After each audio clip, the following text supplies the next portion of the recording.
ஒரு சின்ன ego problem 2 பேர் பிரிஞ்சு போனாங்க, கோர்ட்டுக்கு போனாங்க. பிசாசானவன் எந்த அளவுக்கு தந்திரமாய் வஞ்சித்து நம்மை நாசம் செய்வான் என்பதையும் தூக்கு போட்டு தற்கொலை பண்ண தூண்டிருச்சு.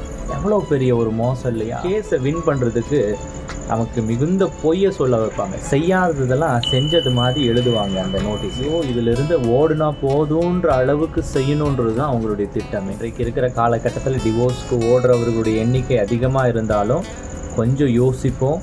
அது மனதை காயப்படுத்தும், தற்கொலைக்கு தூண்டும். கவனமாக இருக்கணும். நாம் தேவனுடைய பிள்ளை என்பது மறந்து போகக்கூடாது. ஆண்டவரை அறியாத ஜனங்கள் அதனுடைய வஞ்சகத்துக்கு இரையாயிடுறாங்கன்னு போது மனசு காயப்படுது, மனசு கஷ்டப்படுறது உள்ள உணர்வோடு இருப்போம். 2 கொரிந்தியர் 11ஆம் அதிகாரத்தில் 3ஆம் வசனம் இப்படி சொல்லுது: ஆகிலும் சர்ப்பமானது தன்னுடைய தந்திரத்தினாலே ஏவாளை வஞ்சித்தது போல உங்களுடைய மனதும் வஞ்சிக்கப்படுமோ என்று நான் பயந்திருக்கிறேன் என்று சொல்லி பவுல் அங்கே இருக்கிற கொரிந்து பட்டணத்தாருக்கு எழுதுகிறார். அவர் சொல்கிற அந்த வார்த்தையில் அவருடைய பிரயாசமும் இந்த பிசாசானவன் எந்த அளவுக்கு தந்திரமாய் வஞ்சித்து நம்மை நாசம் செய்வான் என்பதையும் ரொம்ப அழகாக விளக்கி காட்டுறாரு, உங்களுக்கு எச்சரிக்கிறாரு. அதுக்கு ஒரு எடுத்துக்காட்டு தான், ஒரு வாரத்துக்கு முன்னாடி பெங்களூரில் அத்துல் சுபாஷ் என்ற ஒரு ஐடி ஊழியருடைய மரணம்.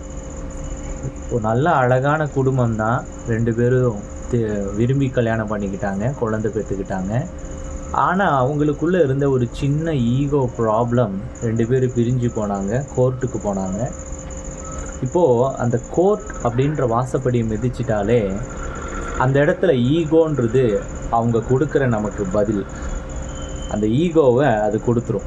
ஏன்னா அங்கே இருக்கிற லாயர்ஸ் நமக்கு என்ன செய்வாங்கன்னா, அந்த கேஸை வின் பண்ணுறதுக்கு நமக்கு மிகுந்த பொய்யை சொல்ல வைப்பாங்க. செய்யாததெல்லாம் செஞ்சது மாதிரி எழுதுவாங்க அந்த நோட்டீஸில். நம்ம மன உளைச்சலுக்கு ஆளாக்குவாங்க, பயப்பட செய்வாங்க.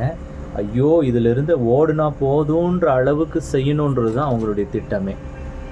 அந்த திட்டமே என்ன ஆயிடுச்சு தெரியுங்களா? ஒரு மனுஷனை மனநிலைக்குள்ளே, அந்த ஒரு கடினமான மனநிலைக்குள்ளே கொண்டு போய் மரணம் அடைய செஞ்சிருச்சு.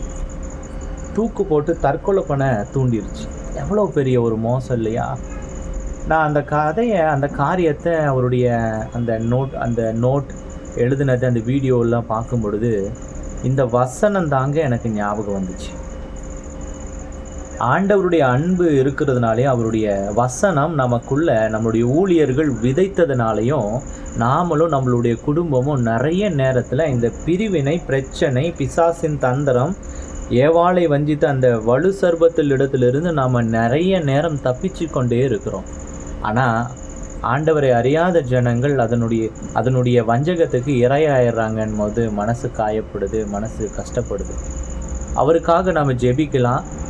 அவருக்கு அப்படிப்பட்ட தூண்டுதலை ஏற்படுத்தின அந்த மனைவியினோட குடும்பத்தாருக்கும் ஆண்டவர் ஏதோ ஒரு வகையில் உதவி செய்யட்டும். அவருக்கு ஒரு பிள்ளை இருக்காங்க.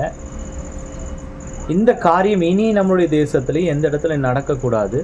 இதோ இந்த வசனம் நமக்கு ஒரு ஆறுதலை தருவது போல அப்படிப்பட்ட ஜனங்களுக்கு ஒரு ஆறுதலை தரணும் நாமளும் விரும்புவோம். அவர்களுக்காக ஜெபம் செய்து கொள்வோம்.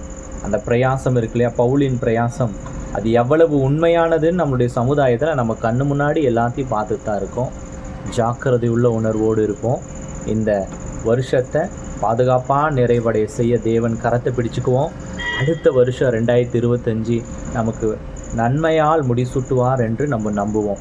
இன்றைக்கு இருக்கிற காலகட்டத்தில் டிவோர்ஸ்க்கு ஓடுறவர்களுடைய எண்ணிக்கை அதிகமாக இருந்தாலும் கொஞ்சம் யோசிப்போம். அது மனதை காயப்படுத்தும், தற்கொலைக்கு தூண்டும். கவனமாக இருக்கணும். நாம் தேவனுடைய பிள்ளை என்பது மறந்து போகக்கூடாது. உங்களுக்காக தொடர்ந்து நாங்கள் ஹம்பிள் பிகினிங் மினிஸ்ட்ரி மூலயமா ஜெபம் பண்ணிகிட்டே இருப்போம். God bless you.